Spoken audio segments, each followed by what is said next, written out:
everybody, it's me again. Today I'm here to talk about talking to your mate, feeling as if that's your best friend because your mate should be your best friend and you should be able to talk about anything, right? Yeah, no, not so much. So the issue that many people have is you open up to your mate and you talk to them about what you feel should be anything. I don't mean anything disrespectful. I just mean anything in general that you should be able to talk about with your best friend. Well, you do that and guess what? It gets thrown up in your face later on and it's like, wait a minute. That's not how this is supposed to go. I should be able to share anything with you and you should be able to share anything with me. But when a person is damaged, it doesn't work that way.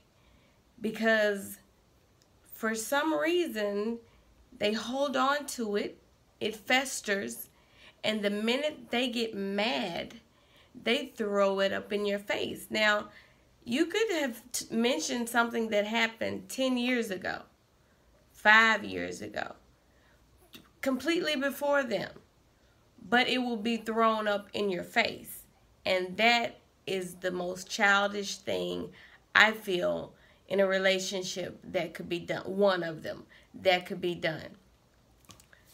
I don't think that those people should be in relationships. I think people like that need to do soul searching. I think people like that, and these are just my thoughts, I think people like that need to spend some time alone, need to learn themselves, because clearly they're not perfect at all. None of us are. And just figure it out. You know, figure out how to be a good listener. Because that's one of the number one jobs in a relationship is to be able to listen. And you have to listen to hear, not listen to respond. Because 90% of relationships have issues because the other person is not listening to understand and to make a situation better. They're listening only to respond, and half of the time you can't even finish your sentence because they're so ready to respond, and then their response is wrong because you didn't finish your sentence, and that's not even what you were talking about. So I think that's hilarious. And yes, I think a lot of things are hilarious, but serious at the same time. Always be a good listener. Never throw up things in your mate's face. You know, back to the helping thing, I just want to shoot on this really quick because I did hear, you know, well, just because you helped someone doesn't mean that they owe you their life. No, that's true. They do not owe you their life.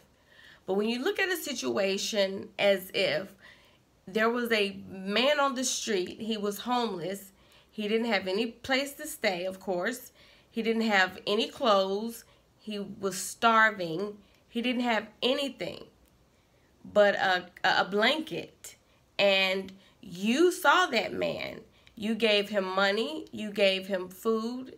I'm not speaking in my situation, I'm just saying in general. You gave him money, you gave him food, you gave him the proper material that he needed to make a better life for himself, and he did that. I feel that he owes you a great amount of gratitude, not just oh, okay, well, yeah, you did that, thanks, and that's it. No, that's if you feel that's comfortable for you and that's how it works for you, so be it. Hey, again, karma. You'll find that out the long way. Another thing I wanted to talk about was disrespect and apologies, because they go hand in hand. You have people who are disrespectful and then they apologize. So okay, if you disrespect someone once and you apologize and they accept your apology, okay, maybe that could be, worked out. But when the disrespect is constant and the apologies are constant, now you need to reevaluate the whole situation and exit stage left, because all you're going to get is nowhere. You're going to get a bunch of excuses, a bunch of disrespect, never one to be accountable for their actions, that's just bad. When you're an adult and you do something wrong, be held accountable. Say, you know what? I was wrong. I did this. I did that. This was not right. And I apologize. A lot of people, instead of just owning up to it and apologizing, they'd rather pick something that you did. It's like, no, the subject is not about me. It's about you. This is your mess up. How did your mess up turn into something that I did 3 years ago? Like, okay, is this really what adults are doing now? Learn how to accept responsibility. Be held accountable for your mistakes and your actions. Until then, you'll never get anywhere in life. Even though you may think you're getting somewhere in life, no. It's like swimming in the ocean with your feet stuck in the sand. If you know how to swim and if you've been in the ocean, guess what? You know how hard it is. You're not getting anywhere. The only thing that's moving are your arms. Your body is barely getting anywhere unless the waves take you. And the waves can take you so far to where, guess what? You drown. And we don't want that to happen. So, be held accountable. Stop being disrespectful. When you reach a certain age in life, it seems like you should have a filter. Now, when you're out with your friends and you're hanging out and you're joking around, okay, if you don't have a filter, then that's fine. But when you're in a relationship, there should always be a filter. There's a line that you just don't cross. Because once you cross that line, you can't go back, ever. Once you cross a line of disrespect, you cannot take those words back. Therefore, the relationship is damaged.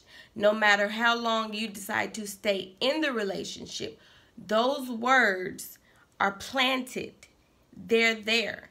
Whatever actions may have been done, if any, they're planted. They're there. You cannot unsee them. You cannot have a do-over. You can't rewind. So the disrespect is not going to stop. It may stop for a minute because of the apologies, but it's going to happen again. I guarantee it. And then you'll find yourself making excuses. Well, maybe I should have did this, or maybe I should not have done that. That's the battered wife or battered husband syndrome. That's totally unnecessary. Pack your bags and go.